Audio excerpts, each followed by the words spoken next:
everyone, and thank you. This is the Town Meeting Study Committee, October 28th. My name is Eric Moore, I'm the chair. I've not done a meeting in this room before, so it's, whoa, pretty funny. I really appreciate everyone turning out tonight. This is the best turnout that we've had tonight. We have a lot of interesting things to talk about. Our clerk tonight will be Alice Coughlin. Thank you, Alice. And we need to do rolling. Keith Burton, are you online? Yes, you are.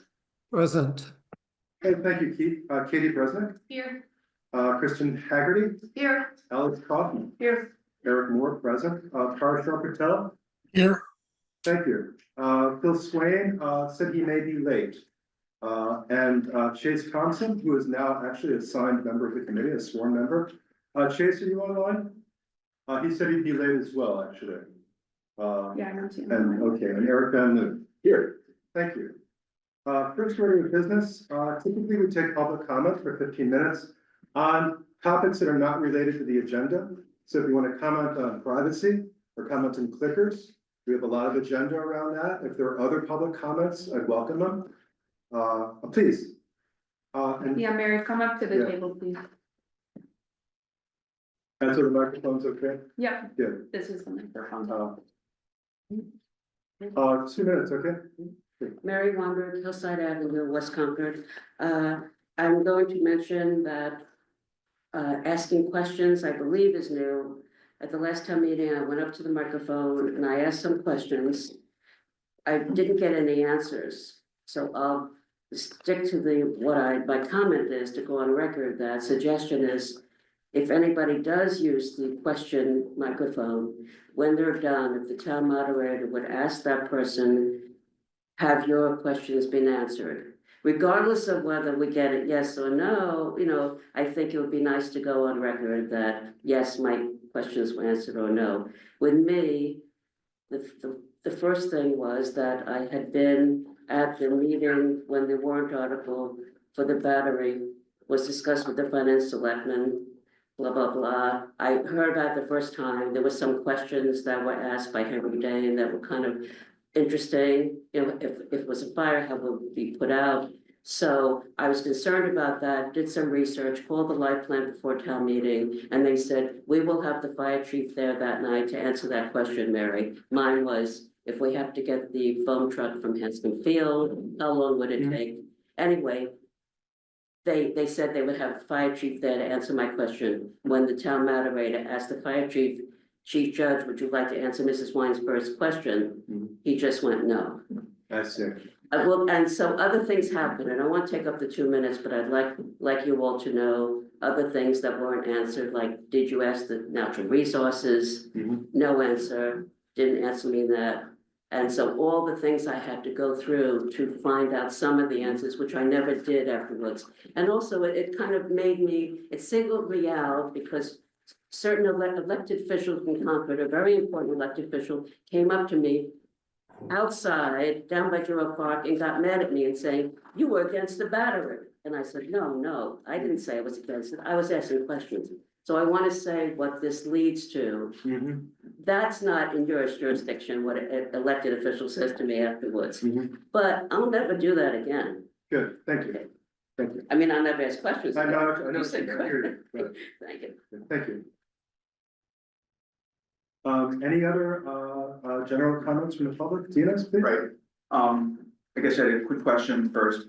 Just give us your name. Oh, Dinas Goritas, and I had a quick question whether the separate voting, which I don't see listed on the agenda here, whether it would be something that either should be an agenda item later, or maybe something to consider for this time. The agenda for the November 12th, our next committee meeting.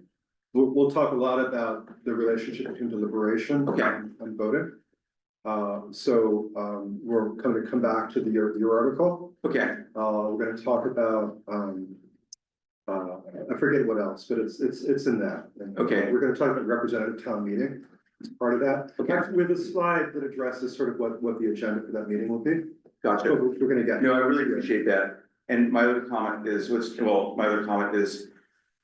every legislature everywhere has a quorum requirement. It's a fundamental part of any legislature that 51% or more of the representatives be present to conduct business. So that way what's done represents the will of the people. And I'm a little bit concerned that despite the well thought out and well intended goals of this committee, you could double turnout at town meeting, but that would still be significantly lower than the proportion of the electorate that votes for the select people. Mhm. So I just want to bring that out as a concern and think about, even if you double Mhm. the attendance, you'd have 12 to 50%, say, participation in town meeting, Mhm. compared to 30% plus voting for the selectmen. I'm just still trying to sort out with how you can justify having a town meeting overrule the select board, or to second guess them when more effective people have voted for the select board than attend town meeting by quite a bit. Thanks. Thank you. Well, We have to come back to that question, not tonight, but just how much participation is representative by different measures. fair. Good, No, thank you. I look forward to that. Good, thank you. Anybody from the public online with a general comment? I don't see anyone. I'm gonna move forward. Thank you. Our next bit is approving meeting minutes. We have 4 sets of minutes to approve, with one set that's still outstanding, but the minutes from September 10th, September 24th, September 30th, and October 15th. All are to be approved. Eric, you had a comment about how we might modify the format of our minutes. Yes, Mr. Chairman, in 2 regards. First, because we shift around the duties of being the clerk, Right. I would urge that at the end of each set of minutes for the meeting, it says respectfully submitted by, and whoever it was that did those minutes. Okay, And agreed. I'm the first to say I didn't do that for my own Yeah. minutes, but I think in terms of complete record and. Good. And So it's your name in the minutes. Got it. Yes. And you had a second point? I did. If you look at, at the top of each, set of minutes, we say the following committee members were present, the Mhm. following committee members were absent, and also present was. But we list only, under that department, Mhm. town staff that are helping us. And of course, it's not practical to list, every citizen that was present, coming and going and all But that. if we invited somebody. But I think that where we have invited someone to make a presentation, and, it's really part of the agenda, part of the focus, part of the meeting. So that, just as an example from like the 2 meetings back, Yeah. when we invited, former town moderator Ned Perry, Exactly. included there, and it may be David Allen or David Carr or other Right. citizen presenters, Right. invited presenters for various reasons. Good, thank you. Agreed as well. So, I'd like a motion to approve all 4 of these sets of minutes in one vote, or do we need to go through it? I have one question. Yeah. I was not at all 4. Can I still vote on the minutes as a group? I thought we decided, yes. Yes, okay. And you did receive videos of the meeting. I did, and I watched them. I just wasn't hearing right. Actually, everybody can do that, but not you. Sorry, Alex.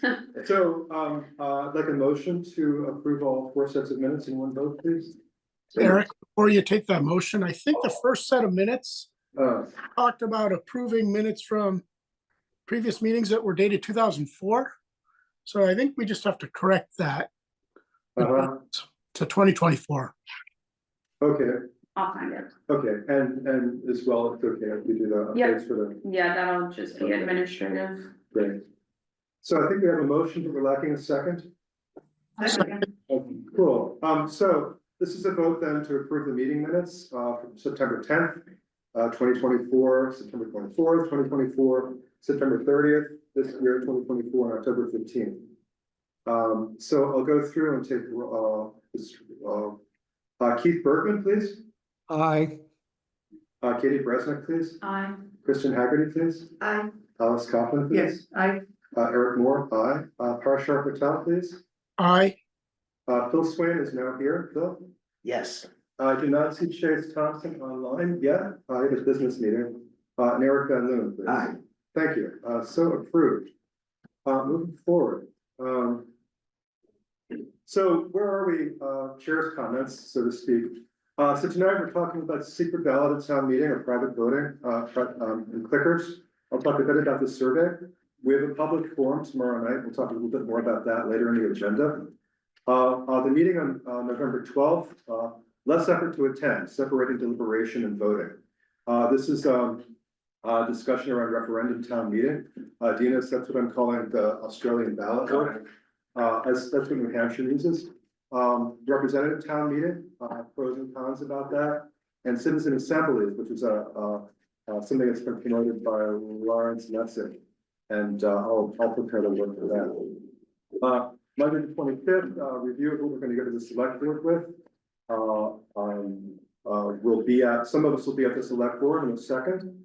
The agenda on December 9th, we'll talk about basically our work in January and February and March, I hope. And then there's the first Friday forum with the league during the day on Friday, on the 13th of December. So some updates in the survey. One tiny thing, Yeah. Mr. Chair, I would just urge all members of the committee to be present at the December 2 meeting with the Board of Selectmen, those who are able. Why? It's a good idea, but why? Is that why? Yeah. First of all, we'll be able to sort of hear directly. I think it's a different experience to be in a room. Yeah. Second, there could be a question from a select board member where there are different opinions among members of the committee. Sure. So, Sure. Yeah, I think as well, so agreed, understood. I think as well, if it works for folks to be at the league forum, that would be nice. I think it's also interesting to hear from that group as well. sure. Thank you. Quick question. Yeah. In terms of like doing votes on our recommendations for warrant articles, is that something that would happen before the select board meeting? Yes, I think we may actually, we have two potential motions for tonight. And then, I don't know what motions will come out of the next meeting. But it may be that we go through a flock of motions with our select board planning meeting. I'd also though just like to note that town meeting this year is later than, when your charge was put together. It's typically either in April or May, and it's at the start of June this year, so the warrant will be open until I think early February, so I think you maybe have a little more time to decide on Sure. stuff like that. Sure. Good, thank you. Okay, so the survey as of this morning, 844 responses, those are registered voters. A lot of comments. I haven't updated the packet for the last week, the set of comments for the last week yet, but we've all had a chance to see the comments in the packet. A lot in that. Again, strong support for change, right? Electronic voting is over 80% in terms of public support for that. Our remote participation is similarly high. Separating deliberation from town meeting is strong, but it's not quite as strong as that. And then also strong support for keeping open town meeting. And again, these slides are in the packet online and the town meeting study committee webpage. I think the biggest complaint perhaps is that people think that other people are talking too much. Over half the respondents feel that too much time is spent with other people talking. Privacy and voting, 30 years ago, it was about 25%. This year, it's just about 30% in terms of privacy and voting as a concern. A distinct preference for all the high interest articles in one night. So sort of like, town meeting night. And nearly 40% said I'm dissatisfied with how town meeting and our local government represents my views. And we don't really have a way to sort of unpack that, but I'm still very curious about that. So Eric, before you move on, Parashar has his hand raised. I'm sorry, Parashar, please. Thanks, Eric. I think for context purposes, we should just remind ourselves, it's about 800, 900 people out of 9,000 registered voters. So again, I'm not saying it's not representative or anything, but I think it's an indication perhaps of even when you make things very, very easy, how many folks actually take the time to actually provide this feedback and participate. So it's more context than anything else. Sure. Thank you.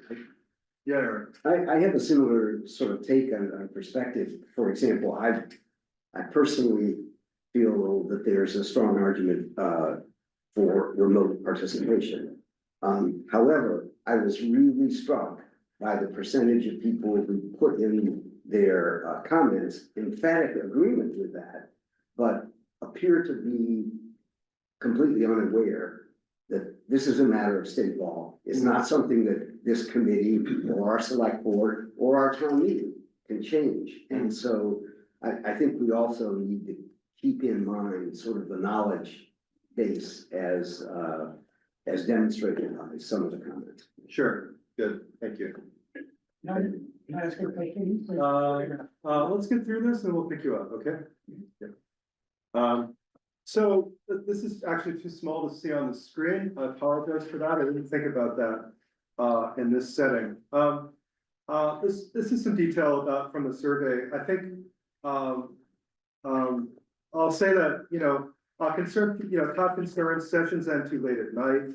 Each session is too long. It's difficult for me to attend in person. This is updated in the packet, and I think in the next, and then before the next meeting, we'll have a detailed output from the survey. The thing I wanted to go to actually, this is also hard for you to see, is we broke out, for what everybody says at town meeting in terms of their top rank for things that would improve their potential turnout. And for, stratified by it's difficult for me to attend in person, or I never attend town meeting, or I attend most or all sessions. And sort of the top 7 things that kind of come out, and across the board, it's there. The first thing is scheduling high interest agenda items on a single night.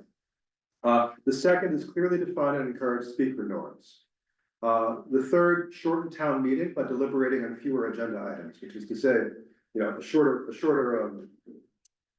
warrant, so to speak, but also a larger consent calendar. Improve town communication to increase voter knowledge before town meeting. Next, have a briefing book. Something that came up a lot is hold 2 shorter town meetings. And then finally use a pre-meeting community survey. So we have a kind of a clear top 7 there. I think it's a question as to, and these are the things that we asked about. Again, the other 4 things that we asked about, clickers and so on. Again, a lot of support for that. This was sort of in parallel with that. So I think we have a clear set of things to follow up on. There are many other things that we asked about. Some also have support, but it's interesting to me to see how consistently across these different groups, the public's priorities in the survey were ranked. Any comments from the committee, and then I'll go to the public. Any committee comments? Yeah, Maybe just make a comment. Okay. That's okay. There you go. Together. Yeah. I was thinking in terms of, scheduling the same item or the high interest items on a single night. My forum group was kind of talking a little bit about this last week. And I think it will be important to find ways to set a specific time for deliberation, so all those items can be covered in a single night, because I know people who are coming expecting to talk about something will obviously be upset if we can't talk about an item or we don't actually get to it. So I think having specific time set for deliberation, so everything fits within that one night will be really important. Yeah, agreed. I think as we talk in more detail about that, a time cap on deliberation, are the constraints around citizen statements, pro and con, and questions. Are there other issues to think about? I mean, we don't want to, we don't want this single night to go to 2 AM, right? I think, the problem of late nights is a problem. And if it's, yeah, so it's a set of things to look at. Good, thank you. Joe, Laura, you have a comment, please? Yeah, this actually that's a question. Mr. Van Loon, you made a comment earlier that there seemed to be emphatic support for various items in the survey. And then you observed that you didn't think that, however, people are not aware that this is a major issue to change town meeting. And I was wondering how you draw that conclusion, because I don't think there was anything on the survey about understanding of the law change.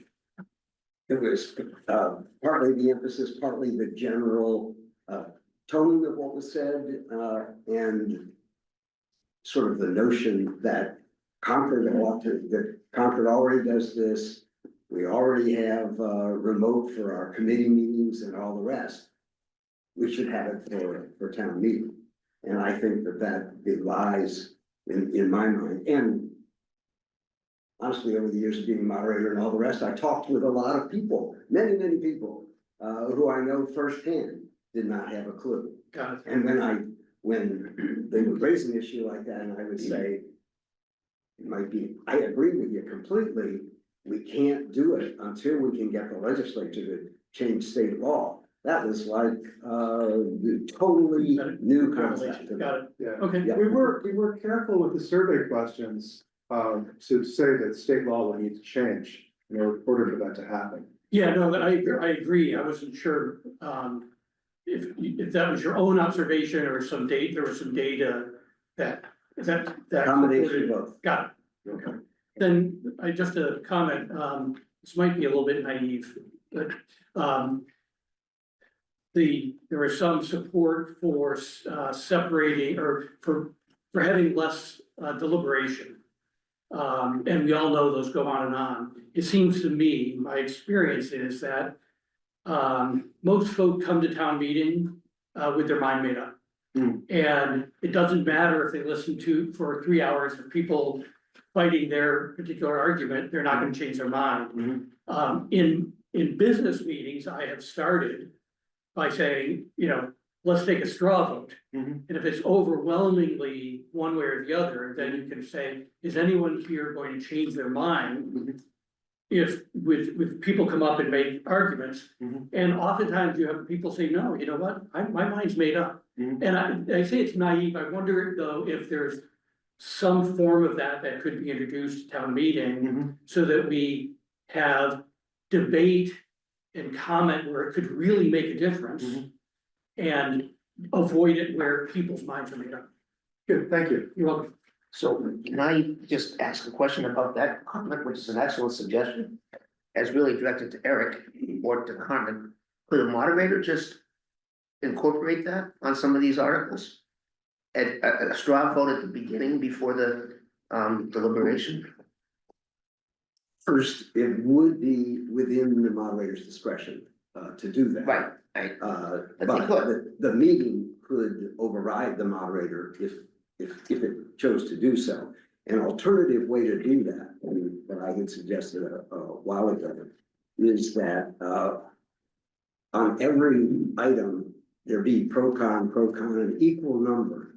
And after some set limited period of time, 10 minutes, 15 minutes or something, that the moderator could then inquire how many people have made up their minds or not made up their minds. And if, again, it's overwhelming, then that makes it a logical thing to proceed to a vote. Thank you, Eric. Let me recognize Carmen Reese, please.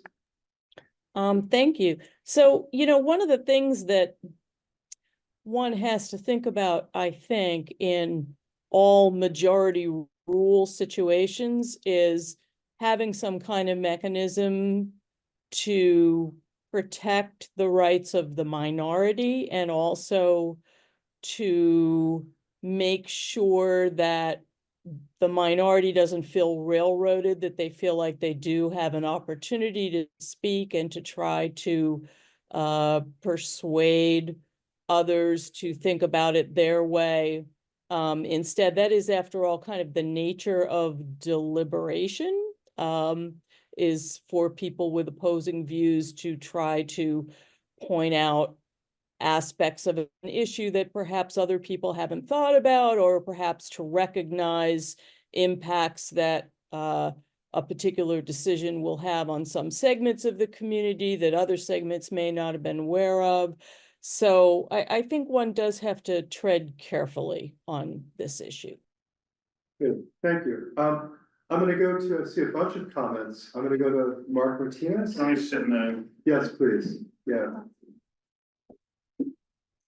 2 minutes, please, okay? it'll be quick, actually, just in response to Parashar and Eric. If you look at the last 10 years of voting attendance at town meeting, there's a 5.5% average.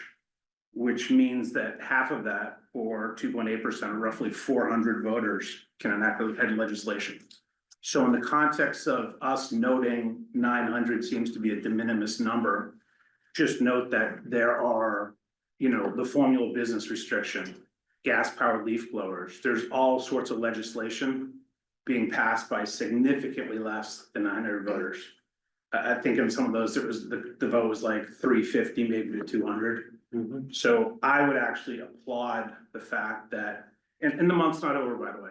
And I think the committee and its members and the public should make another push to get their neighbors to fill out the survey. But I don't think that's proper to dismiss that 900 voters isn't, I think pretty determinative and reflective of an important part of the community that's taken the time to, fill out the survey. Good, thank you. Eric, can I just respond? Because and Mark, I did not mean to be dismissive of it. I'm only pointing out, we've had conversations in various forums about trying to improve participation and the number of people coming.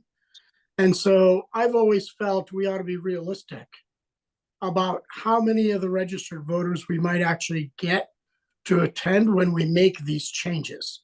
And it was only in that context that I was pointing out that we have, maybe 10 to 15% of the registered voters. I wasn't being dismissive at all of the people that actually took time to give us their feedback.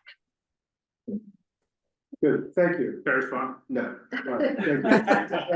Guys, I'm watching the clock here. I know that we can easily get into a very deep discussion around participation, how much is enough, what the right form is. I'm wary of getting pulled into that, though it's a very interesting topic. I also feel maybe it's something we can come back to on the call. I see David and Mary. Mary, quickly, please. Yeah. Mary Weinberg. I'm sorry. Since 1979, I've been going to town meetings over the years, and I thought from the very beginning, what was so fantastic is to hear what my fellow Concordians thought, regardless of whether 100% were for or against. I thought it was really good. And Monsieur Van Loon was the town moderator on one of the warrant articles that I brought forward against the planning board. And that night, even though 100% were against the planning board and 100% you told me went for what I presented, it was good to hear everybody's comments. Everybody had something different. And I think this is the one night where we come together, and regardless of whether it's a slam dunk, the whole place is against it. I agree with Carmen. I want to hear what even people who are against what I want, I want to hear why they are against it. Good. Because we're supposed to all leave as friends then. Good, thank you. David Carr,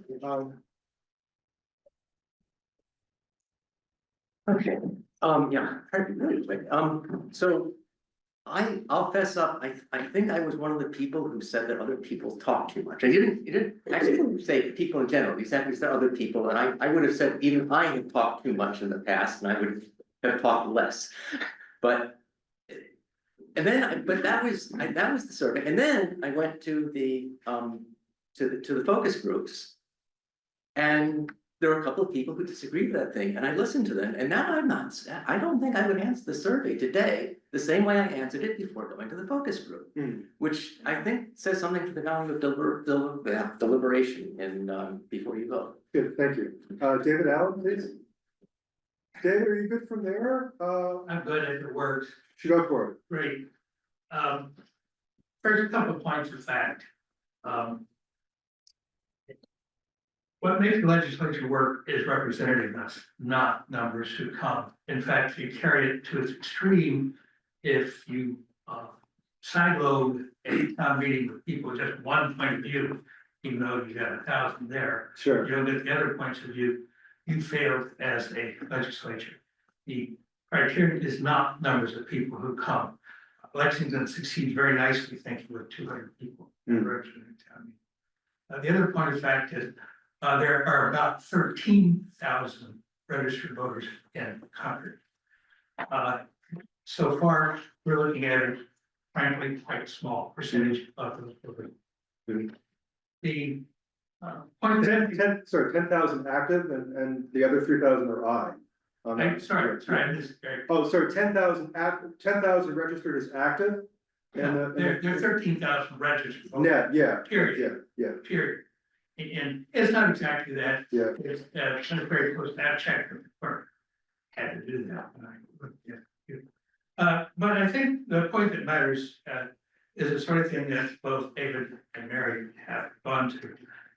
Joe Lauren, Joe Lauren pointed out that, you could imagine a town meeting where everything gets settled because people so overwhelmingly, and then you have a few debated, items. The truth of the matter is that, a legislature is about the deliberation, in simple words. And how do we know that's the case? People change their minds. David just illustrated that. Good. And if we carry the notion that, oh, hey, we're just gonna vote, you know what? Why have town meeting? Why deliberate at all? Good, thank you, and you can make the point again, in 2 weeks. So, Mark, I'm gonna pass on you. Just a point of, so I spoke to the clerk on Thursday, there are 14,260 registered voters. Okay. And there's a population of 17,756. So I don't wanna, there have been people saying there's 7,000 voters, 8,000, the numbers are clear. And I just want to be clear with you as to, I spoke to the clerk Wednesday, I believe, and those are the numbers the town has. Great, thank you. I checked my number. Guys, Part of the year. excuse me, thank you. I see Carmen's hand up. Carmen, is that you? It is, just two quick Thank you. observations. One is that Donna McIntosh told me when our numbers were at about 700 in response to the town meeting survey, that was pretty much in line with the survey response that other town surveys have received in the past year. And many of those have been surveys that there have been a lot of advertisement about and a lot of work to try and publicize them. So we're kind of about in line here.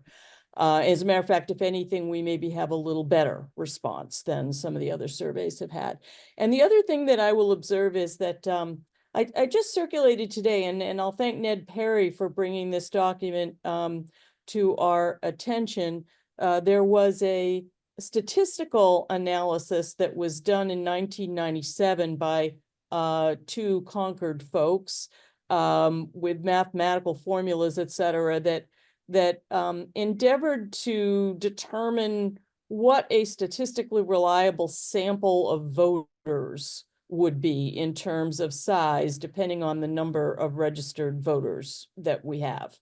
And I distributed that. I gave that to Shannon today to post on the website, so I'm sure people haven't had a chance to look at it yet, but it's there, and it's real food for thought, along with a pretty comprehensive analysis of the 15 years of voting before 1996 by the same pair of Concord folks. Cool, thank you. Eric, I'm ready to move forward unless it's real. Well, I think it is very important and very germane to this particular conversation, and that is, I think that it's important to keep in mind when we look at total number of registered voters, and we think of a situation where there is zero impediment to participation. And what I'm thinking about is a town election, the select board, the school committee, anytime that's not held at the same time as a presidential election or a congressional election or a gubernatorial election. And in those kind of events, it's the percentage of registered voters who participate is less than 25.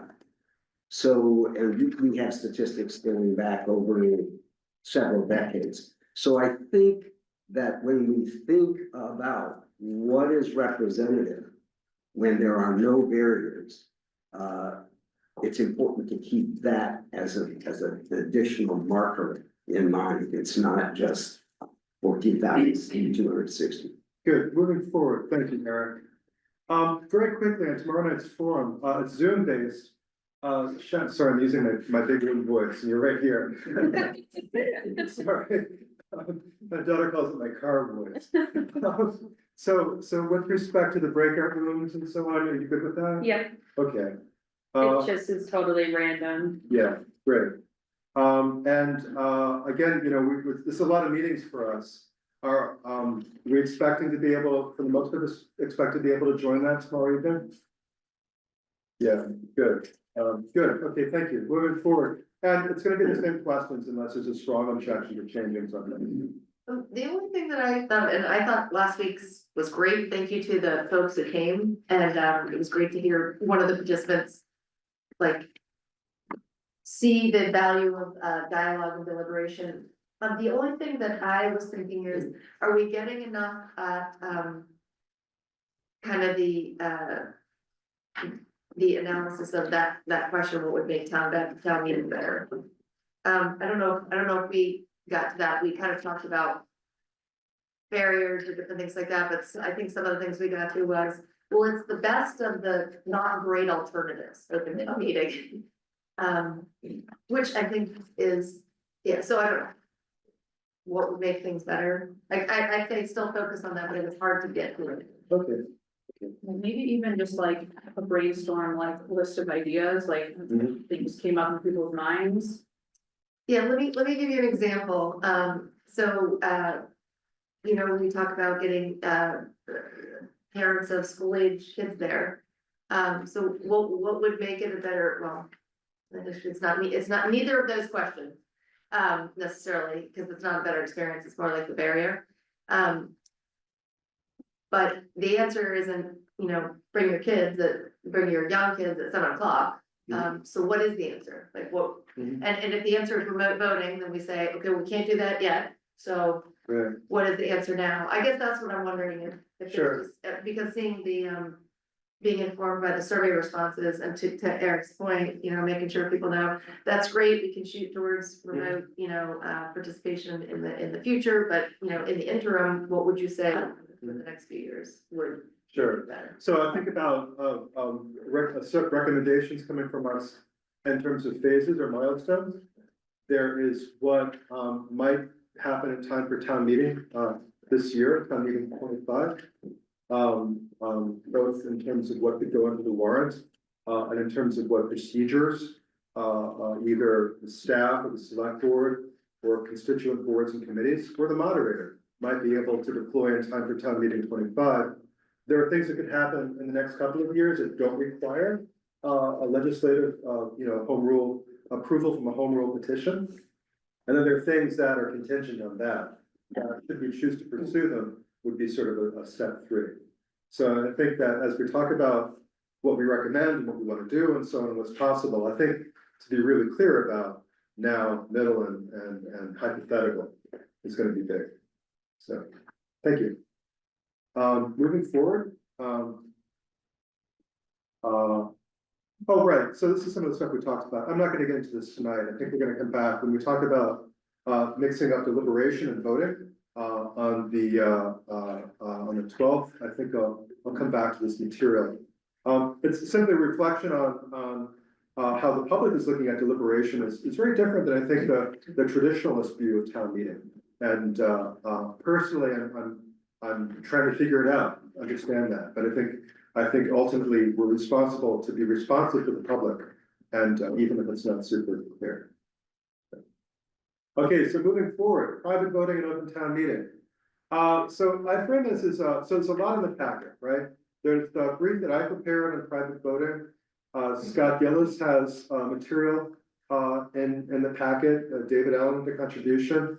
Mark Martinez's presentation, which is also in the packet, covers both privacy and clickers. I'll say from my perspective, to frame the discussion, should voting at town meeting be public? A second question is public voting at town meeting problematic? And then if assuming that it is or is not, what's the right remedy for incivility at town meeting? Scott Gillis is prepared to present for 5 minutes or so. Scott, do you have any slides that you want me to show along with you talking, or? No, I sent a lot of slides. Yeah. And it would take more than 5 minutes to go through, Yeah. so I appreciate the committees, reading them in advance of tonight's meeting. Thank you. Good, thank you, Scott. Take it away. You're welcome. Well, good evening and thank you very much for your kind invitation to share some thoughts about privacy. And a special thank you to Chair Eric Moore for requesting some questions for the town meeting study committee. It was an unexpected request. But going through the process, I found it very thought-provoking. I offered more questions that we possibly could discuss tonight, but I hope you also found those questions thought-provoking. Let me begin with a reminder that in the late 1800s, with the adoption of secret ballots, our state and many others began removing obstacles to voting. These obstacles were to remove obstacles in voting in federal, state, and local elections. Today, voting in those elections is very, very easy. In stark contrast, open town meeting has not evolved, and many well-known obstacles remain. Your survey highlighted a number of those obstacles, and there were three that jumped out in particular to me. The first was the in-person voting requirement. The second was the mandatory attendance during deliberation. And the third was the practice of voting publicly. Some people would argue that private voting is not desired in Concord because we haven't done it recently. However, currently, in order to have a private vote, we must first vote to vote privately. And then we have a paper ballot. This process is time consuming and is rarely used and hasn't been for a long time because it would lengthen an already excessively long meeting. I submit that any obstacles to private voting, such as this burdensome process, should cause concern, knowing that 28 years ago, 27.5% of surveyed respondents wanted privacy. Of the three obstacles I just picked out of your survey, removing the obstacle of public voting is the easiest one to address. Rather than sharing with you the 6 reasons for private voting that were in my presentation, I think time can be better spent in dialogue as a group. I've carefully listened to the passionate arguments in favor of public voting and the concerns that private voting will be destructive to democracy. With that in mind, you may wish to begin your dialogue by discussing this fundamental question. Which would be more destructive to our democracy? Allowing private voting, which would be consistent with the wishes of 25 to 85% of survey respondents, or continuing public voting, which would contribute to a 90+% absentee rate. For me, I believe that private voting respects the wishes of those who desire privacy. It encourages participation without in any way restricting those who choose to express their views publicly. Thank you again, and I look forward to a healthy and a constructive discussion. Good, thank you. So why don't you stay there? Okay, so, Yeah. Let me just go around and just sort of take the temperature of the committee. Yeah.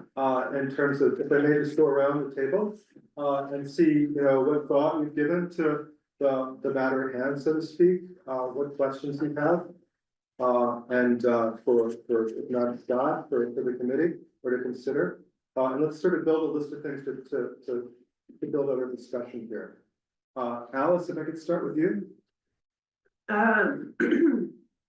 Well, thank you for the presentation. So on the issue of private versus public, we are a large a considerable large town meeting, upwards to 1,500 people on when there are controversial articles, where clickers would make it much easier, I understand, for counting votes. So the issue for me isn't necessarily public versus private, because people, if we are sitting here talking about the need for deliberation, deliberation means you stand up and you talk about and argue sometimes and have counter opinions in front of, the entire body. Yes. So it's not it's not just a decision of public versus private, because deliberation is by its nature a public process. Hmm. And so the voting therefore might as well, could be either way. Clickers for me are efficient. I think could use them selectively, that not every vote needs to be done with a clicker. That there are some votes that raise with the placards or yellow sheets is pretty universal. You can see those. It's only when it's controversial that we might save time. So the issue of time saving, I'm not sold on. Okay, but with respect to privacy, I think one thing I heard you say, sorry to summarize, is just there are two kinds of public conduct at meeting right now. One is getting up and talking, asking a question, where the other one is raising a piece of paper. And so both kinds of public comment are the public comment and deliberation is fundamental. But I think the question that Scott and others are raising is the public voting fundamental or not? So that's, I don't know, right? We're gonna talk about it. Yeah. Thank you. Eric, please. Yeah, thanks. Similarly for a great presentation. I come at this partly from the point of view of, this is picking up on what Carmen said before, this is not in my mind, a majority rule kind of thing. If 50%, 51% either want private or want public, I think that we partly have to think about it in terms of, at least the way that I think about it is sort of what percentage of saying that this is a real problem is enough and it's a real deterrent that even if and they are, at least those who are articulating it are in the minority. So if we've got 30% saying that really inhibits my coming, I think that you're right, that what we're trying to do basically is increase participation, drop barriers. And I was struck by a bunch of the answers to the survey. For example, town employees who said, I just don't even come because, people see how I vote, I get grief, this or that. So I think there's a powerful argument for privacy in voting. I think also it's a tricky one in terms of things that are, we think, overwhelming. And again, in 6 terms as moderator, I heard a lot of comments from a lot of people about a lot of things. And an example would be, people would say, I've got a problem with, for example, the school committee budget. I think it should come back. I think it's too much. Or more recently, these debates over $120,000 overrun on the $36 million budget or whatever. But people saying to me, I really think that should be more in check, but I don't even want to raise my ballot because I don't want to be interpreted as against education, because I'm not against education. So I think that from my perspective, what I've heard, sorry, Mr. Chair, to go on this long, but I think that there is a very, sufficiently large enough to persuade me that private voting, and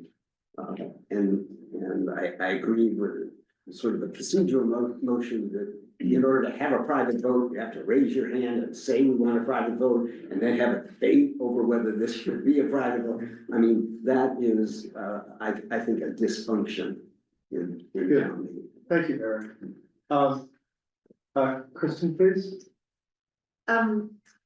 Thank you. This is informative, all the work that you've done to this point. I don't know that I'm convinced that, private voting is gonna increase attendance, but I don't think that's at the heart of the matter, which is, I'm glad that you kind of put it as private voting, versus, electronic voting. But the question that I thought, Scott, you had a number of questions, thank you so much. The one that I thought was interesting is what purpose is served by knowing how your neighbors and fellow citizens voted?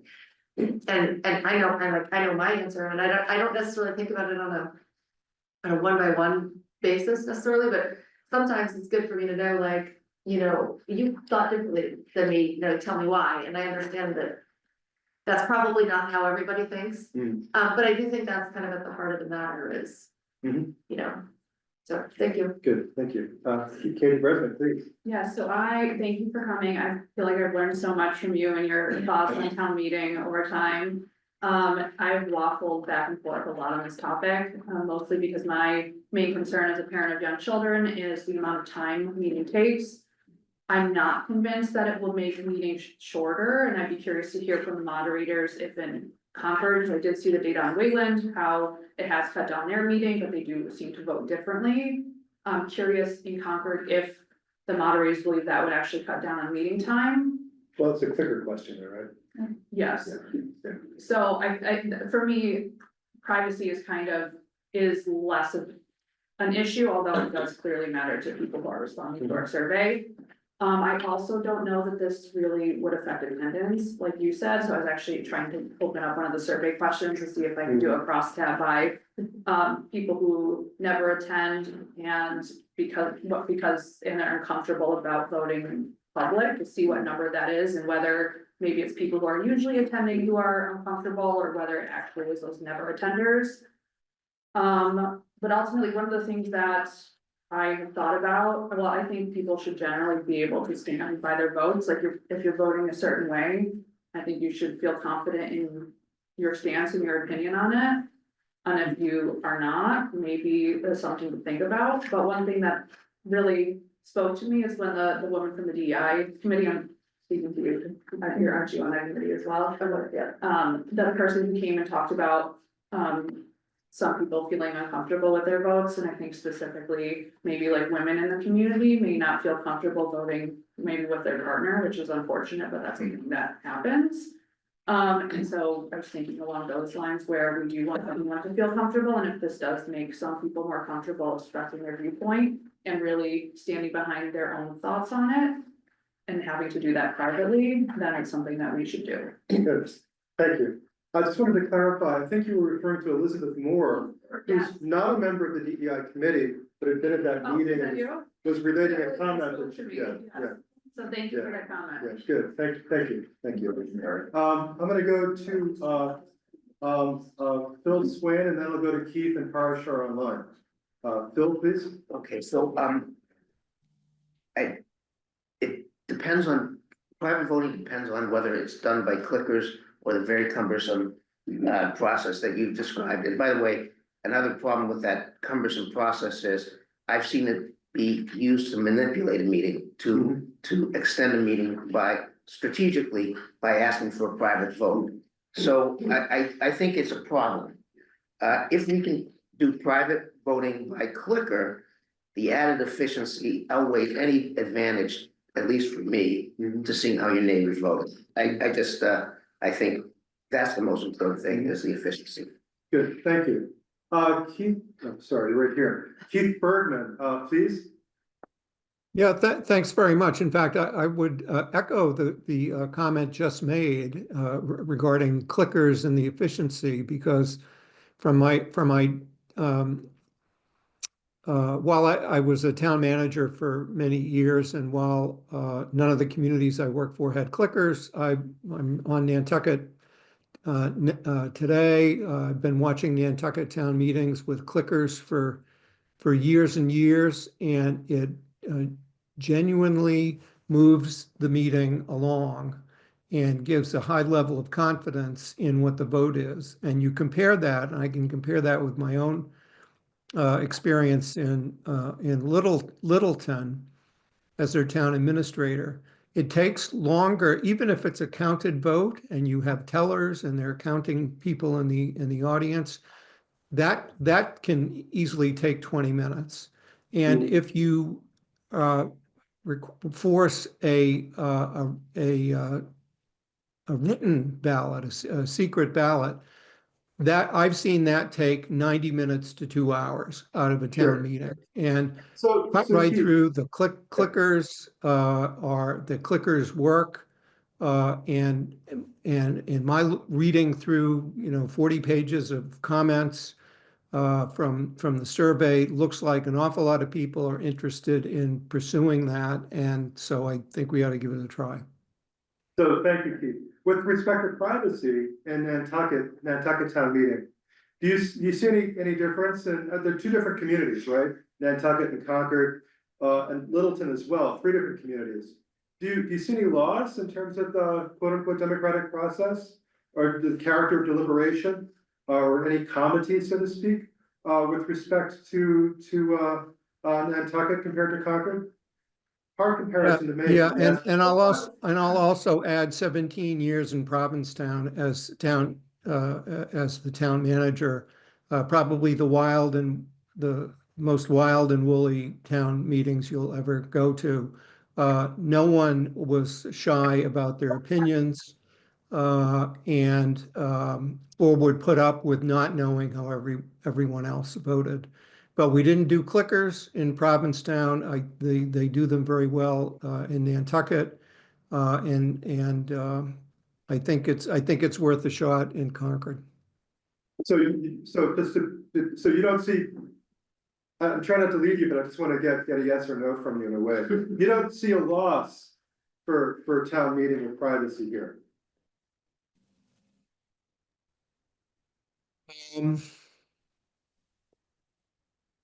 That was a question. It's a No, question. I don't think it's a loss. I think it's if the private act of using a clicker is how you culminate hours of debate, where people who do have opinions are allowed to give them ad nauseum. But for taking the vote itself, just take let's get the vote done quickly and correctly. Good, thank you. Parashar, please. Thank you, and thank you, Scott. I think the questions you framed are the right ones. What we've heard through the survey, 30% of the folks think clickers would be helpful. It'd help their privacy. I've had at least 3 to 5 folks come up each night for the last 2 town meetings, telling me they would have voted differently if they had clicked, because of the peer pressure they felt from neighbors and the kids, etc. And then I asked myself, well, at the end of the day, as Keith just said, everybody talks. Whoever wants to get up and can talk. I don't know what purpose it serves by having to raise my hand to vote a particular way and having everybody see it. I just don't understand how that advances democracy. And I guess I would take the further step and ask those that do feel that way, why do we even have secret ballots for elected officials? At the end of the day, why not just come in and raise your card in public? I mean, there's a reason for that. And so I don't understand this notion that, it will serve as a damper on deliberation, et cetera. So for me, the use of electronic clickers is a positive thing. Whether it will increase the number of folks coming in or not, I don't know, but hopefully a combination of steps that we recommend will encourage, even if you get another 100 folks coming in, that's probably better than not. So I'm in favor of electronic clickers. And as somebody else pointed out, there are 70 towns plus are doing it in Massachusetts and others are considering it. Good, thank you. Carmen, I'm going to go to you if I may, as an ex officio member, and what's your take on privacy? So a couple things. I think there's valid arguments on both sides of this. I completely understand, especially in the case it's even worse in smaller towns, I think, but, you know, especially in the case of a town employee or a neighbor who knows they have an unpopular opinion vis-a-vis their other neighbors, it can be very uncomfortable to vote what you believe, knowing that it may affect your personal relationships or your professional relationships in town. So I totally understand that. I also think that you know, there's validity in the argument on the other side that I mean, I've heard some say that you know, I'm a voter, not a legislator, and at town meeting, and I have no responsibility to do what's good for the town. I am going to do what's good for me and what I believe is the right result from my perspective. And if having to make a public vote tempers that private interest and makes you think more about the public interest of the community at large, and the impact you're having as a member of a community, I see validity in that point of view as well. The other place I see validity in wanting to see a public vote is with our elected officials. Our elected officials go to town meeting and they vote. Our select board, our school committee, our housing board folks. I do not vote, and I do not vote. Some moderators do, some don't. I do not, because I do not ever want to put my finger in the scale or ever make people think that I am biased on an issue in a way that I would not handle the deliberation and vote on an issue impartially. But when I was on the select board, boy, people were pretty interested in how the select board was voting on controversial issues, and the select board would be watched to see how people voted. So you do lose that. And indeed, in representative town meetings, they are not allowed to have private votes. They have to keep track of their votes and make those public for their constituents, since they are representatives. With respect to electronic voting, will it save time? Yes, it will save time to the extent. Carmen, we're gonna come back to that if we may. Okay, all right, well. Yeah, thank you, sorry to cut you off, but. All right, so what I will say is I think if we go to electronic voting, I actually think the primary reason to do it would be to afford a private vote, not to save time. And I will stop there. Good, thank you. Again, sorry to cut in. I'm gonna take any questions or comments from the public. And I just had one point. Sure, Katie, and then, yeah, and they'll come back, yeah. So I did look into the data in the survey to look at people who, the kind of crosstab of town meeting attendance versus being uncomfortable with voting publicly, and people who never attend are more likely to say that they're uncomfortable voting in public. It's not that much, so close to 35% of never attenders say that they are uncomfortable voting in public. 30% of people who sometimes attend or attend based on their schedule are uncomfortable voting in public.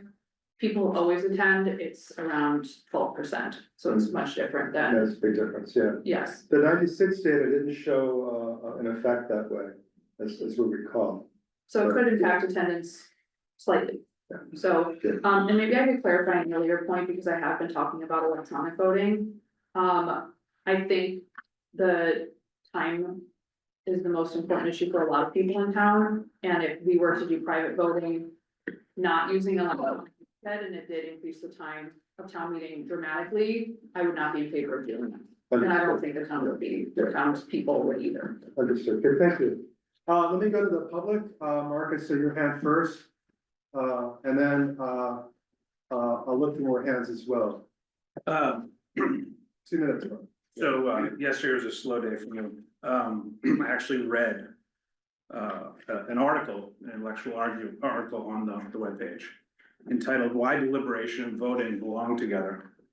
And the most powerful thing to me in response to some of the conversation I just heard was, we don't have pagination, but the point is authenticity.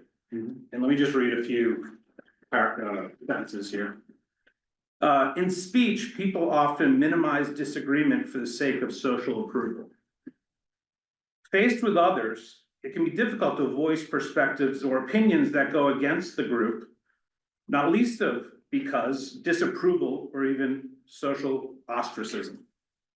Voting, secret voting in particular, makes it easier for those who are not persuaded by the direction of a deliberative process to register their disagreement anonymously without having to face the social penalties of overt disagreement.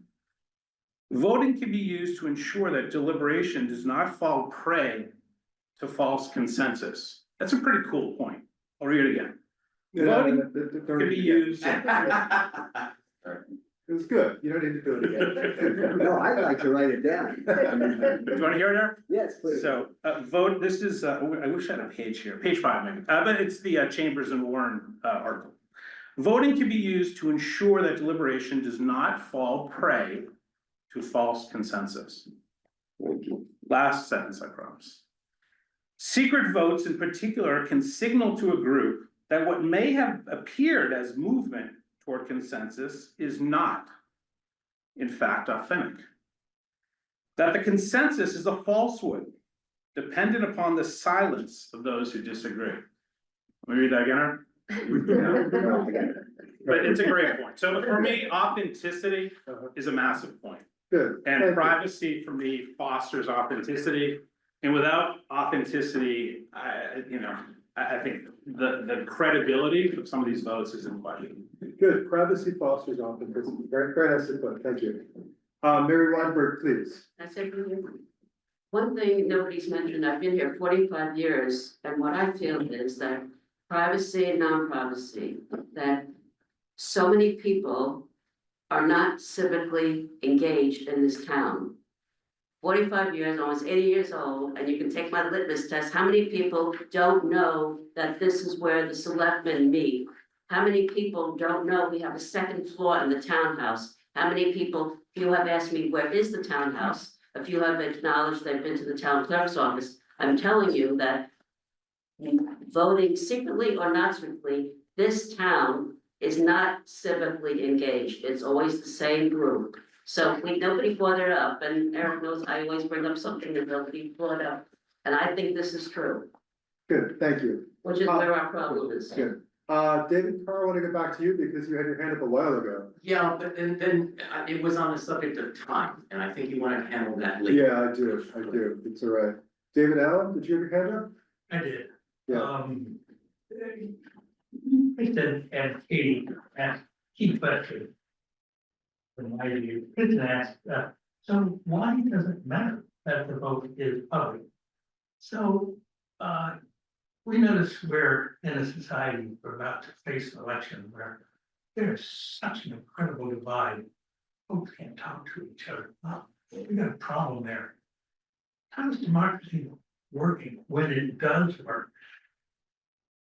Key mechanism is, first of all, you get out your disagreement, you deliberate, you say out loud, you don't hide. And then when you vote, inevitably somebody loses. Then they have to decide, yeah, I'm going to accept that vote. January 6th, they did not accept the vote. The whole reason why it makes a difference to see how somebody else votes is when you're on the losing side, you're saying, hey, I'm still part of this group, part of this community. It's when democracy is falling down. Katie asked the question, can we save any time? In simple words, the only time you can save is to kind of vote here. Wayland saves 3+ hours. There's a whole other. Good. Whole other story. Yeah. So thank you, David. Elizabeth Moore, thank you. First, compliment, great job. Seriously, everybody, great job. You've worked so hard and I love everything on the website, just amazing. They'll be happy. I only have 6 sentences. Can you come close? Sometimes it's hard to hear at home, so the closer you can come to this microphone, the center, the better it is Yeah, for people. It's seriously 6 sentences. This is just a higher level reason why, this is my take on private voting, and it's a little bit higher level, and I actually agree with all the practical reasons for private voting. But one of them, I feel is an ethical reason, and I feel like if private voting is the sticking point for whether we do clickers or not, I find it really hard to argue against wanting privacy, and the reason is that voting in private is a global common value, global around the world. And it's a cornerstone of our American democracy. It has been for a long time. People want to vote in private in so many countries, and they can't, and they suffer the consequences of it. We have it here. We have the option to enact it in our town. And I think that as an example about how this compares to voting on all the other topics, a poll from the AP NORC Center found that although Americans are divided on many issues, 9 out of 10 adults say the right to vote and privacy are extremely important. That is a common core value among all people. And I think that we need private voting in order to have credibility and legitimacy in the vote. It not only makes it a more inclusive process, but it makes us and allows us to trust the outcomes. What I see is that when we raise our hand and it's a not sure vote, or 50-50 or 60-40 or whatever it may be, we do a recount. And I see the people who perceive themselves in the minority that bring their hand down. And then we do another recount and where people bring their hand down. And now we have a super majority, and I don't trust the outcome. I just don't trust the outcome. So I think without voter privacy, we lose result legitimacy. It is my belief that anyone who thinks that we can continue having an open public vote are people who might be looking for exclusionary tactics, might be looking for outcomes that fit their goals. And I think we need fairness. I may win, I may lose sometimes in what I believe in, but I think that I need to believe in the process. I need to believe in fairness. And that's it. That's my second sentence. It's a little bit longer, but not much. Thank you. Thank you. Any other comments or questions from the committee? Checking online as well. Any other public comments? Dino, please. Just very briefly, so it's been said that there should be public voting because the people at town meeting are legislators and legislators have public votes. But I would point out that the legislators that you see in Congress or the State House are representatives. So it's nice for the voters to see how the representatives vote.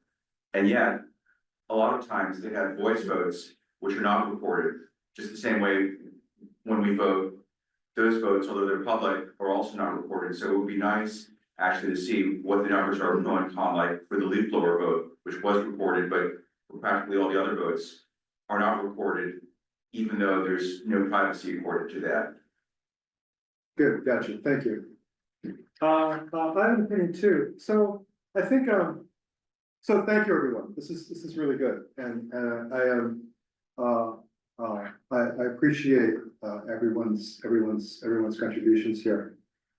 I think, you know, town meeting is legislative, but it's not a legislature, in my view. You know, we're citizens voting, citizens participating, but we don't have the contract of accountability. We're not elected, you know, it's us, so to speak. And so I think that, I think it's really easy to conflate my vote in town meeting with the vote in an election, but I think as well that I'm not a legislator in town meeting, I'm a citizen. I think, so the second point is that I do believe that the town, we as the public, and the town as our government, has an interest in people making good decisions at town meeting or in the ballot box. But you know, again, it's really, you know, Phil, you can decide whatever you want, right? I don't really have an interest in how you decide, but I certainly hope that people make good decisions for the benefit of the town. And I think that the framing of both the in-person or the session focused on deliberation and the public vote, I think to Carmen's point, I lost the word, but the idea is that the framing is a civic one and not necessarily purely a personal one. Again, the state can't have a formal interest in you deciding in civic terms, but I think that encouraging folks to think in civic terms, not just about how this is going to affect me, but but affect my neighbor, is a really useful thing, in a legislative body of a town.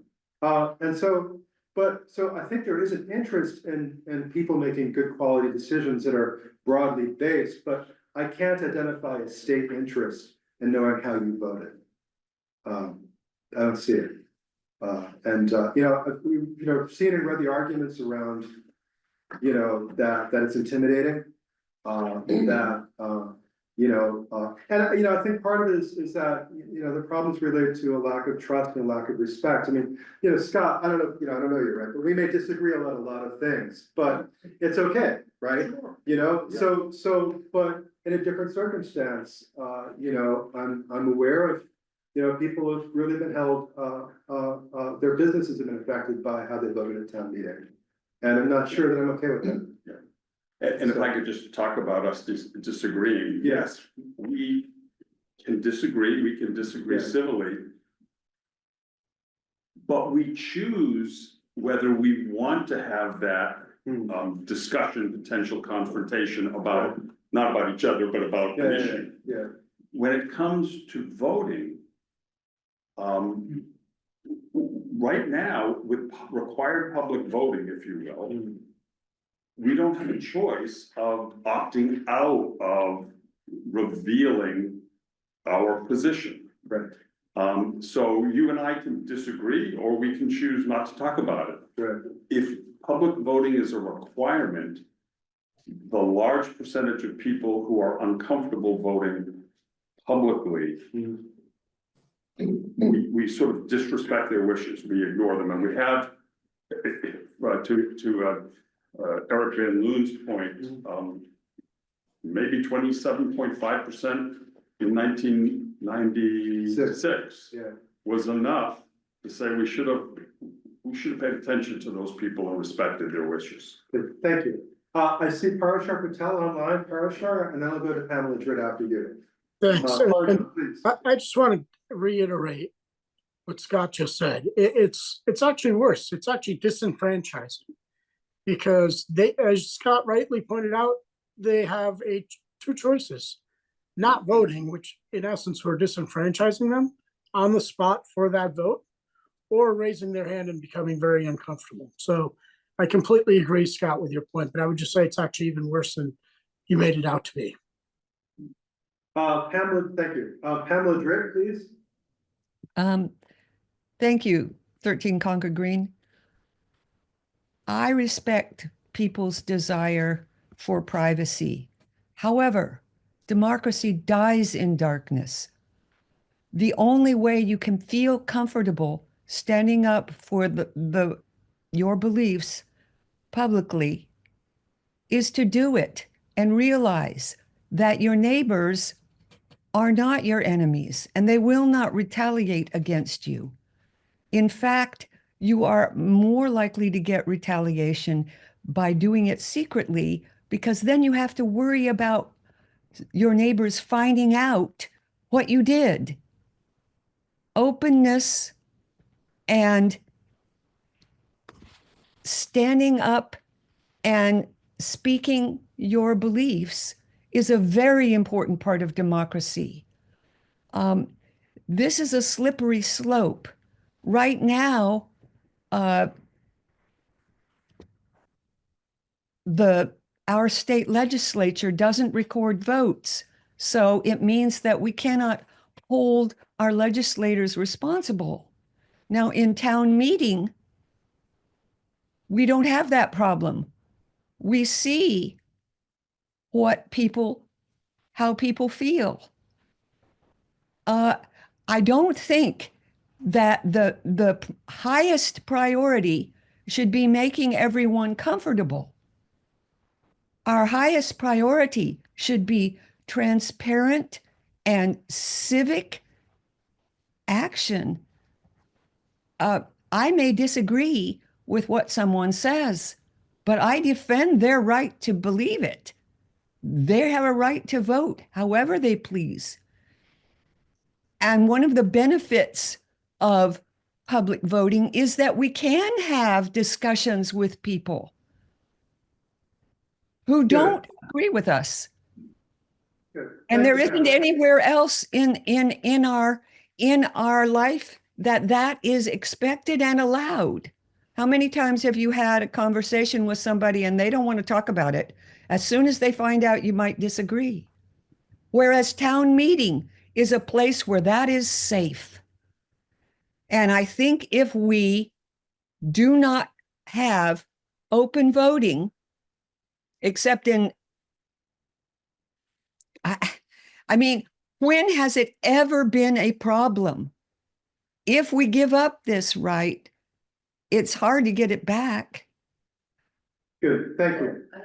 I have a point to Kim was, so that was what I was gonna ask next, so thanks for commenting, and I think I've heard other folks, speak very eloquently about, you know, why we should keep, public voting, but the question that I had is, how will we evaluate if this is an effective step? So if we go to private voting, what should we see as a result? So we say, oh, that was a good idea, because I hope that whatever recommendation this committee makes, when is enacted by the town or so forth and so on, that we say, okay, let's evaluate this in years 1, 3, and 5 or something, and these are the things we wanna know that we're making progress.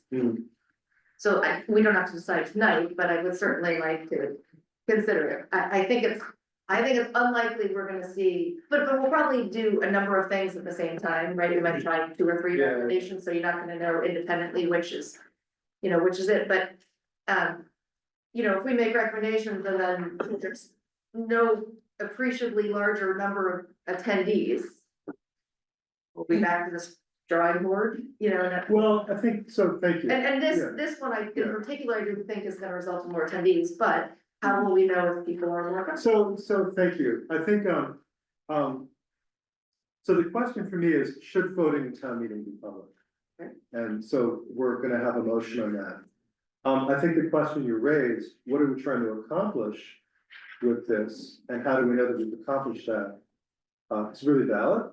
And I'm struggling to connect that with the should question. I mean, we think it should be, you know, we do or don't think it should be private or public because we think that, you know, for reasons raised, the private vote protects, you know, you had a nice phrase in there somewhere, you know, privacy fosters authenticity or whatever else, right? So our belief is that, in effect, somebody sort of rambled, but that somebody's internal state of mind, right, is gonna be different because of the opportunity to vote privately than publicly.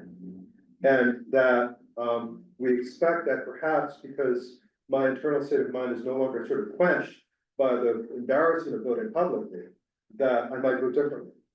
Right, but so that but is that not an intended effect? I mean, I think it is the intent. it is the intended Right, effect, right? So does it It's mean not that measurable. it's not measurable? I mean, you know, it's not like we have like a test vote, right? You know, every year, you know, do you like dogs? Do you like cats? Right? And, you know, I'm afraid to say that I don't like dogs, you know, because my neighbors like dogs, but, you know, and the private vote makes it different. We don't have a way of sort of, you know, testing. So it goes to Yeah. the whole point of this committee, right? Right. The whole reason, I think Carmen said at the beginning, you know, they did this 30 years ago, we're doing it again, all the towns do it, they all Yeah. listen. Why do we do it? Well, it seems like sometimes after a particularly contentious vote, people are like, the system isn't working.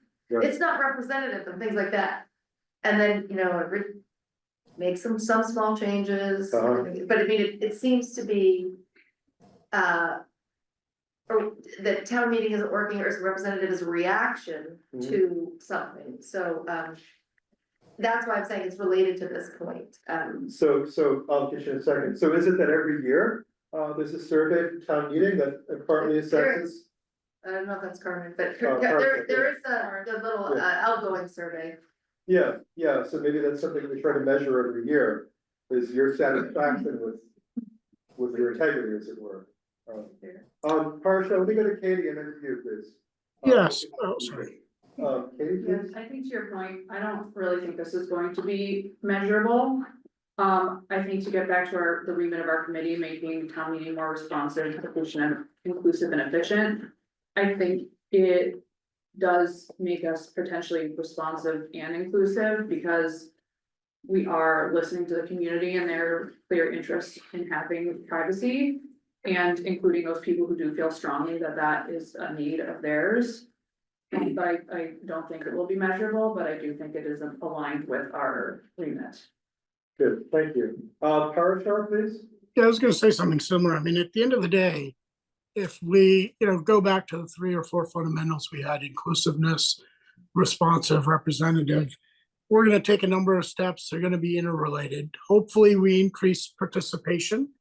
But I think it's also measurable through a survey, whether it's the year after, 2 years later, just asking people directly, do you feel more comfortable with electronic voting, right? I mean, it's a relatively simple question. And if the answer is a high percentage, I think it shows that that had the intended effect. So I think we can measure it. But it goes beyond the measurement. I think we've heard enough from the survey responses we've already gotten. And again, it goes back to, well, we're being responsive to what we heard from the residents. Good, thank you. I'm gonna take Joe Lauren, 2 more, sorry, well, let's get Joe Lauren and then 2 more from the committee, and then I want to move to a motion and a vote. 1 more, okay, Joe, committee, and then David Allen. Joe Lauren, please. Joe Lauren? Sure, yeah, just one point, there's a real difference between the deliberation that takes place at town meeting and the voting that takes place. No one is suggesting that we take away deliberation, which is sort of the argument I keep hearing. People want to hear what their neighbors are thinking. Maybe they'll be swayed by some deliberation.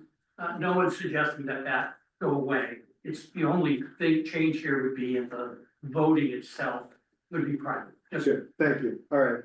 Eric Van Loon and Alice Kaufman, please, and I'm watching the clock, guys. I think there is one other dimension, how all this plays together that we haven't mentioned, and that is, my sense is from the survey and all that I've heard, is that maybe the single biggest desire for change from the population as a whole is actually remote participation. Now, obviously, that's down the line.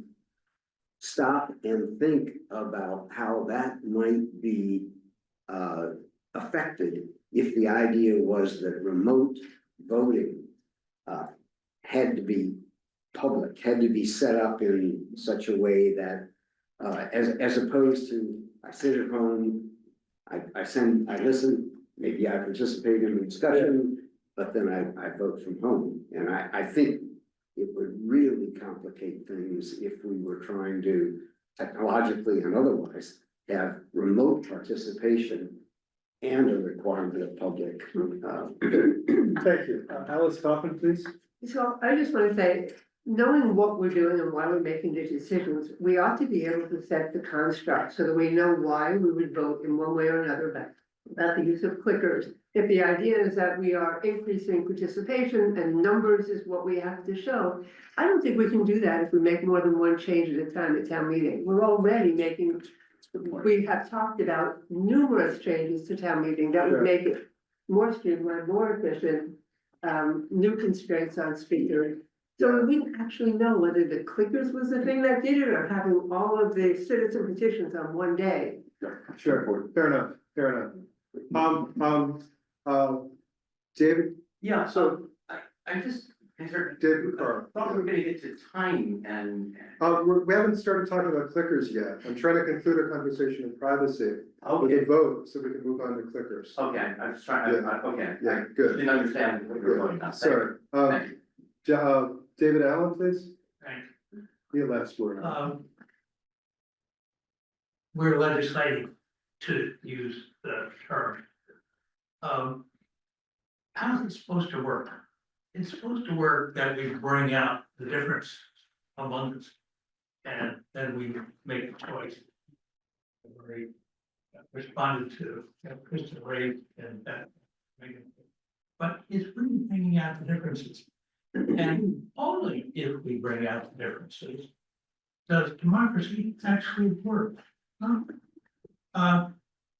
We notice that what we've heard is that there are all kinds of reasons advanced here for privacy and voting that prevent bringing out the differences.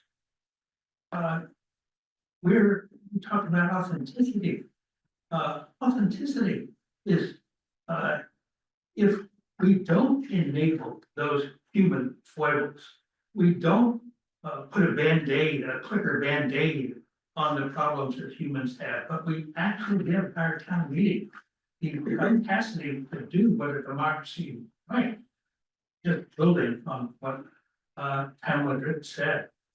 I hope that when you think about your objectives here, in addition to the three that you have, you see it in the context of, I put it before, you're guardians of very precious direct democracy, which this town has had centuries, actually. I hope your standard is democracy, first of all, before you make any other choice. Let me finally note that the survey is not closed. You do not know what the survey is going to show at the end of the week. There could be rather a number of more opinions come in, and I suggest you do not want to take a vote before you see the outcome of the survey. Good, thank you. Yeah, actually, I did. Very, very concise. Yes, I did have, I've actually carefully watched meetings from at least 3 other towns from this year. Wayland, Acton, and Carlisle. All 3 used clickers. Wayland, I know, loves privacy. Carlisle and Acton, I saw no evidence that privacy was any consideration in their use of clickers. No evidence whatsoever. And so I think when you're looking at a lot of towns using clickers, don't assume that privacy is the reason. No, good, thank you. Scott, and then we're gonna move to the vote. Thank you. I wasn't trying to have the final word. I was trying to clarify some numbers that I presented and ask you to think about how you think about what the survey said to you. Yes, there were roughly 30% of people that said, it makes me uncomfortable to vote publicly. But there was another question, and it was on clickers, and the preamble said 2 things. When it's a counted vote, if you will, clickers would be faster. When it's just put your hand up, maybe it wouldn't be faster. But the second preamble statement was clickers would be private. Clickers and privacy were connected.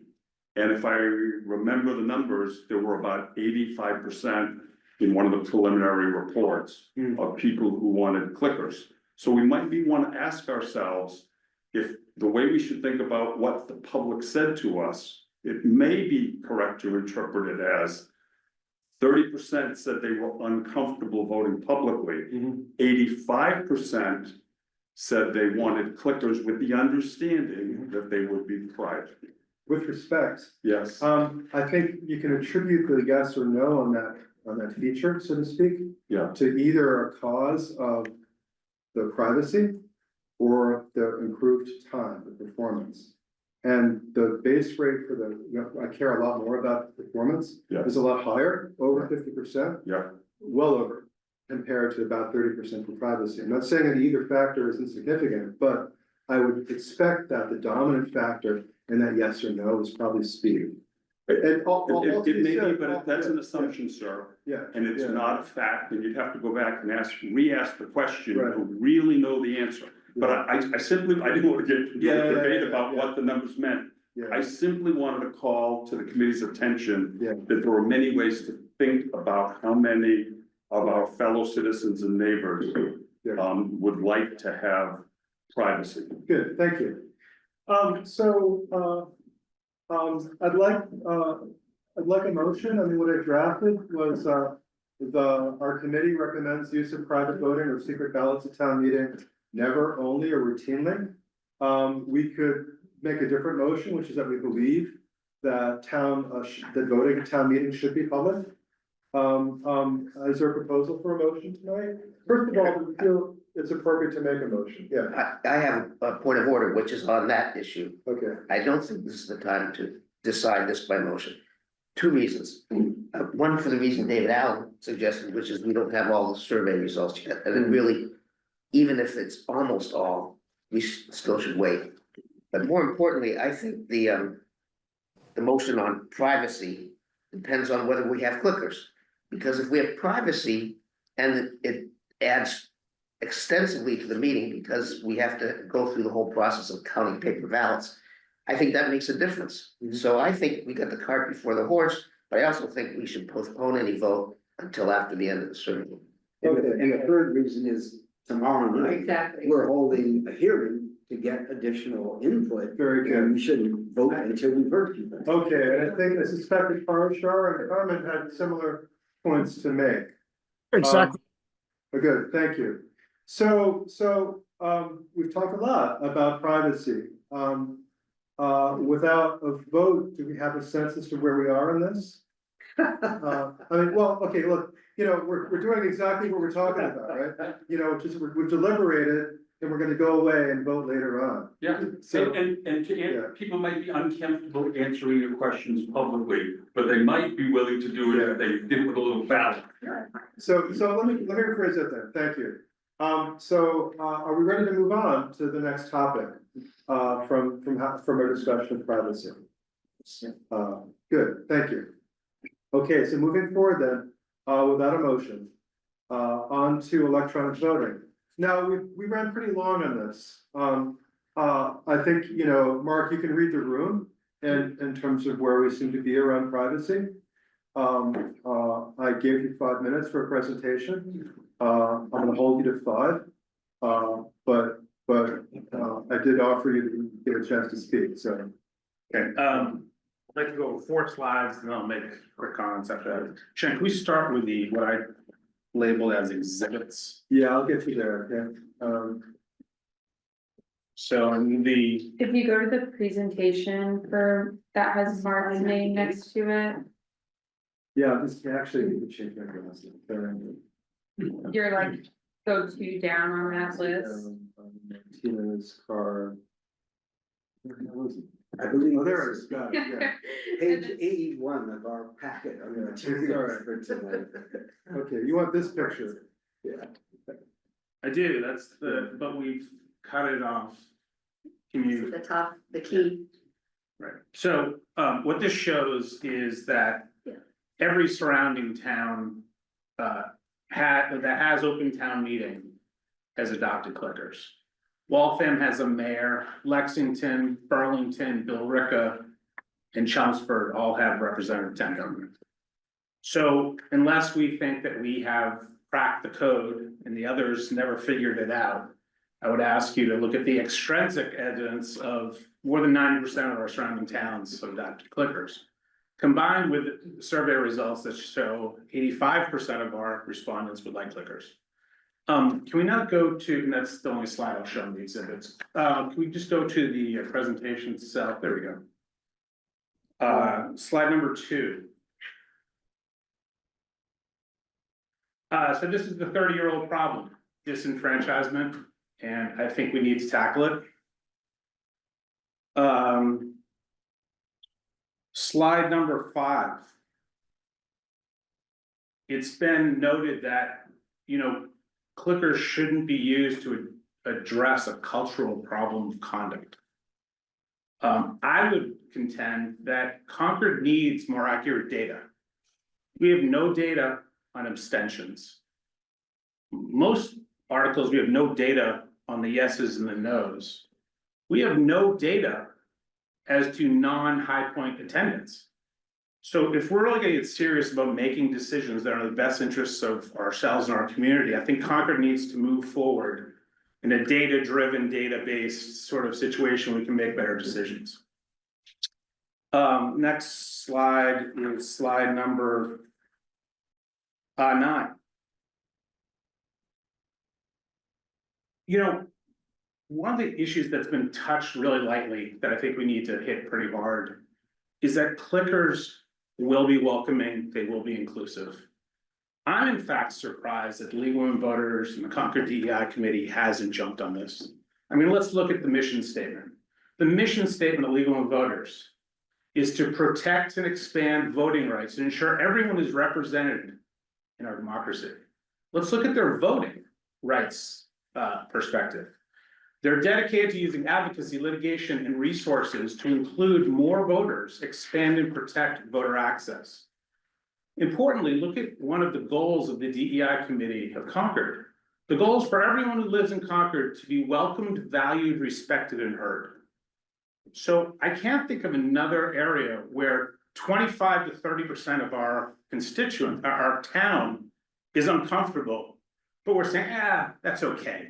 And by the way, it's been okay for 30 years. So, for me, it's sort of really surprising that certain groups haven't jumped on inclusivity and welcoming and changing the form of voting. Next slide. I heard transparency. Is this 10, Mark? Yes, I'm sorry, number 10. So I heard earlier that it's clickers are a Band-Aid on social discord, transparency, we're not interested in concerns of privacy. Openness and speaking your beliefs are important in standing behind your thoughts. And I'll note that neither Carlisle nor Acton has dealt with some of the issues we've dealt with. Haven't dealt with Article 22, they haven't dealt with the RTE, residential taxes. And so let's see what's been going on. So our school committee members needed a police escort to exit, I think, night 2. A voter was called a racist after voting in support of the school committee. Prior to the election, a school committee member was cornered and verbally abused by an Article 22 supporter, and she was told that she should be ashamed of her vote. A police report was filed on a school committee meeting, after a school committee meeting, when an African-American resident called an African-American Latina Medco rep an Oreo because she voiced a support for the school committee's vote. Police report was filed by a resident who was warned by a neighbor, "I like your family, but would hate to see any harm come to them." At the RTE, a resident asserted, "Why do they care?" He was referring to a certain group in the audience, to his immediate right. Their accountants pay their real estate taxes. At an RTE hearing, a resident proclaimed they, homeowners with higher assessed homes, can afford it. They're talking about the real estate tax, exemption redistribution. They benefit from the Trump tax cuts. You're over 5, okay? So, sure. So those are sort of the slides, and what I hope the committee will do is address and problem solve. We have a 30-year-old problem, and I haven't seen a heck of a lot done to address voter disenfranchisement. So I hope you guys will take the opportunity to do that. Secondly, I agree that we might be legislatures. We're not a legislature. And for me, as I noted before, voter authenticity and voter integrity, looking at the data is important. And finally, I was told that the moderator of Maynard has witnessed a 20% increase in attendance since clickers, so you should check with that person. And I would note that each voter wants to be heard, and clickers will allow them to be heard, and you're incentivizing them to attend. And there's no evidence that clickers would somehow decrease attendance. Last point. I think that removing peer pressure and increasing participation at town meeting has to be our collective number 1 goal. Good, thank you. I have a question, please, Go ahead. about the data. What would we do with the data? What do We said if we can collect the yays, nays, and abstentions, what would we do with that data? So, our Parashar would know better, the school budget approval. Does anyone know what the vote was? Was it close? Was it not close? How many So that's, abstentions well, were that's there? exactly what I'm asking you. So I think, relevant.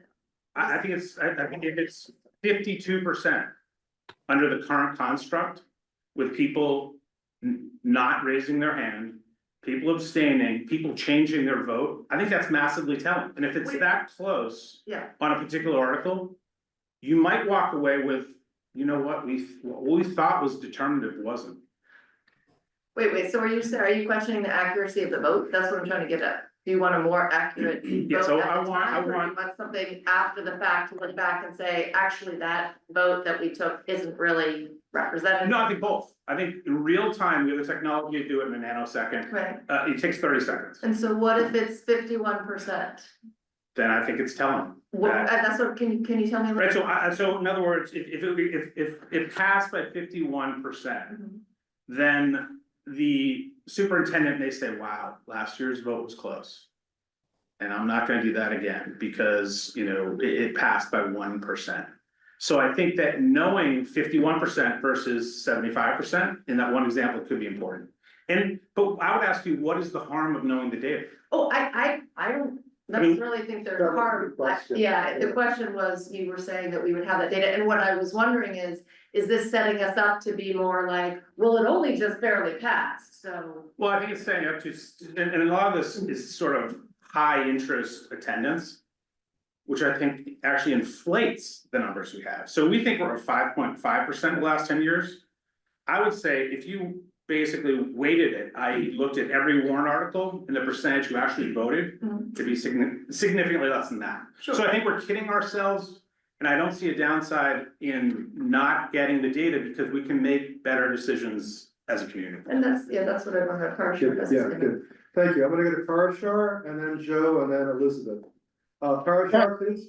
And I agree, look, if we're gonna use clickers, which I previously said I'm in favor of, by actually showing trends on various issues longitudinally, to the extent that it gets town officials, school committees, the appointed officials like the manager and the superintendent, sort of thinking a little bit about, geez, there's a trend going on here. I ought to think a little bit more carefully on this issue next year, number one. Number two, to the extent that folks that don't participate see how close it was, they may actually end up coming the next year and influencing the outcome. So I actually think it's actually good to collect the data.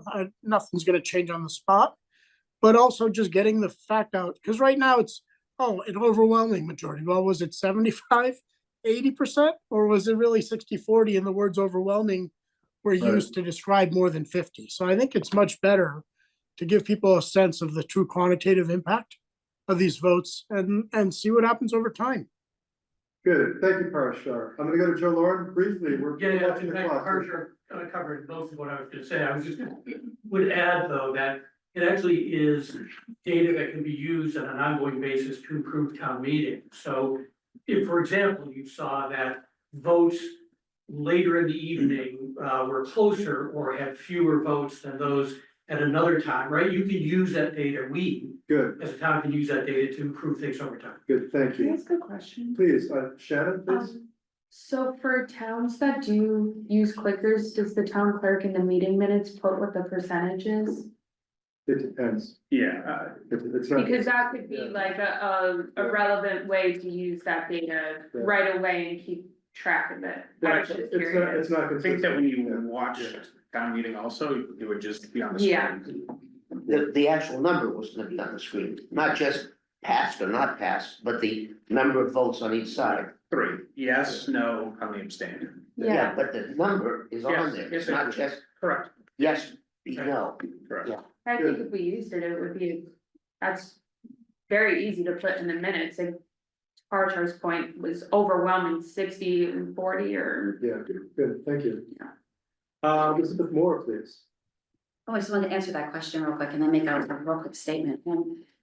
I think it's really important to know that data. And one is because if people abstain, when I abstain, it usually means I don't understand the topic. And some of the topics are more complex. And I think if that may be, and we can ask in the survey, why do people abstain? If you have abstained, why did you? But for me, when I do, it's because I didn't understand the topic well. And I think that's very valuable for the presenters and the sponsors. The other reason is because we have a lot of narratives in town that I'm not sure are true. Some of the narratives are, well, the constituents require a lot in this town. That's why we have the highest level of spending of any town in Massachusetts. Or Concordians believe, or, I hear in different places, I hear Concordians believe this, Concordians believe this, Concordians believe that. And I'm like, I don't believe that. That's not my belief system. And that's not my neighbor's belief system either. And how do we get these generalizations? So I think if we have concrete data on the percentages on the vote, we can determine who we are as a town. And if we know who we are as a town, we can take those steps going forward to make town meeting better. And I hope you do continue to make town meeting better. I hope town meeting study committee continues on anyway. Good, thank you. And may I make another separate comment after everybody's made comments? Is that- Sure, we can come back to you. I'll come back. Let me just ask, it's 10 to 9, I said that we were gonna end at 9 o'clock. I don't wanna keep anybody, but I also, wanna make sure that we get our business done tonight. So my suggestion is we do end at 9 o'clock, or if you continue, we instruct everybody not to repeat comments that we've heard before. For example, no, seriously, you don't need to hear about the value of transparency or the fact that town meeting is a legislative body. We've heard that many times. So if anybody's gonna comment, they can't say something and you cut them off, if they say something we've heard before. All right. Otherwise, I move to adjourn at 9 o'clock like we have on the agenda. I have 2 new comments. Sure. No, actually, so, but, let me, I want to get to Cameron, McKenna, and then to you, Katie. Cameron, please. So thanks, everybody. I've been listening intently, and I think it's a really great discussion. So I'm gonna just make a minor point, which is, if we're going to consider this, I want us, the committee, to also just consider the concept of a trial versus voting to implement. Because I see here, like, undertake a new trial. I'm not really sure what that means. I think all the towns that have implemented clickers have been happy and have not sort of gone back. I would assume that in the future, if you really were unhappy, you could always vote to unwind. So I just want us to consider, like, what we're actually would be looking to pass, which in my mind would just be the implementation of clickers. Yeah, I can answer that. It's a fair point. Thank you. I haven't spoken with IT staff about the prospect of scoping out use of clickers in either the near term or the longer term. And I'm not confident saying that we should mandate use of clickers until really I've had a chance to understand what their process needs to be. I'm gonna go to Carmen Reese, please, and I'll go to Katie. Yeah, just on the subject of implementation, the town moderator does not have a budget. The budget belongs to the town manager, and it is enacted by town meeting. So whatever money gets found for this in this fiscal year has to be found by the town manager. So she has to find it in the budget somewhere. And